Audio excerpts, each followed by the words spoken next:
Hi everybody, it's Maura from Trifecta and a Little Bit Extra.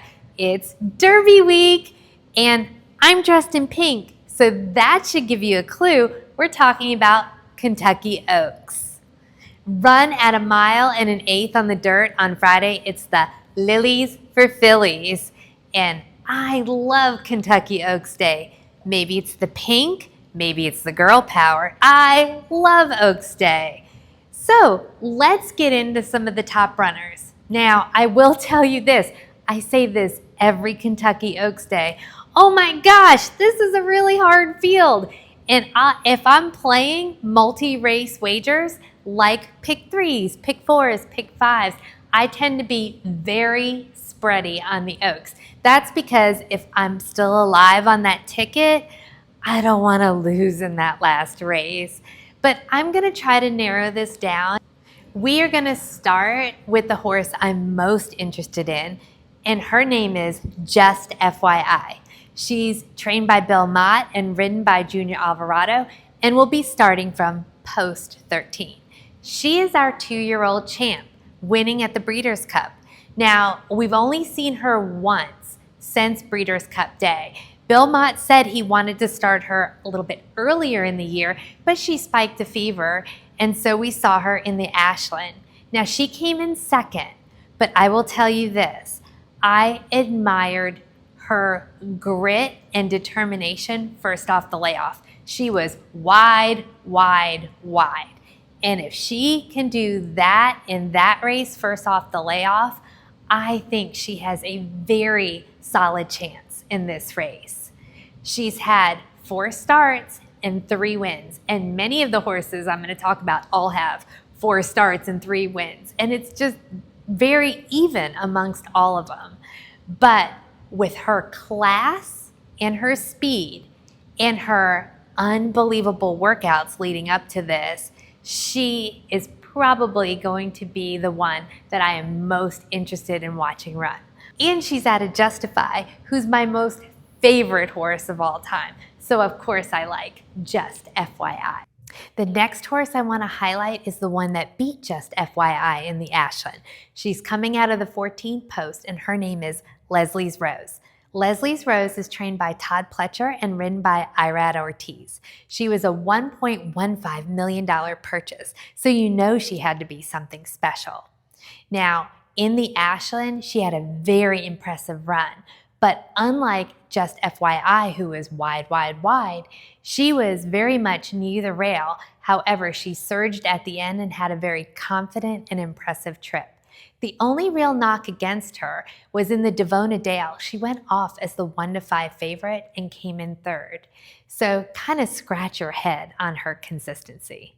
Now on to the number 5 horse, Torpedo Anna. Torpedo Anna is trained by Kenny McPeak and written by Brian Hernandez. Let me tell you this, I've been watching the workouts in the morning. She is a beast. Even Kenny McPeak has called her a grizzly.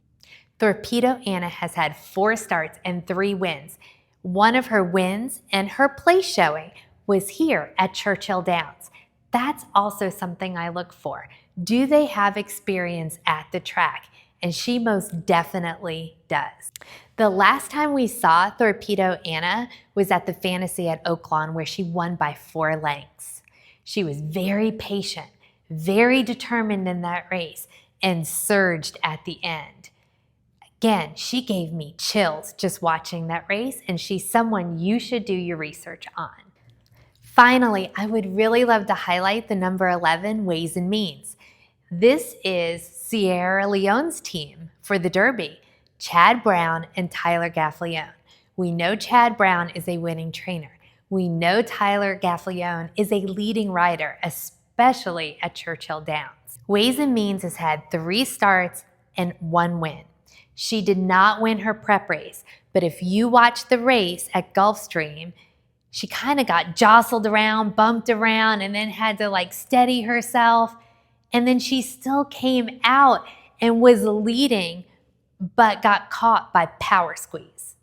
So given that ride and knowing how she made her way out and to the front, Again, that kind of surging power could be very important in the Kentucky Oaks.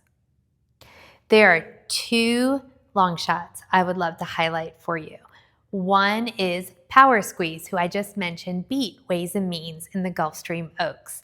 Again, she was kind of jostled around too. Wasn't as bad as Ways and Means, but she had that surge of power at the end. She's had 6 starts and 4 wins. The other horse I would really like to highlight for you is the number 3, Where's My Ring? I mean, that's a great name. Just on a side note, the day that she won her prep race, that was the day my daughter got engaged. So I'm kind of endeared to the name of this, Where's My Ring?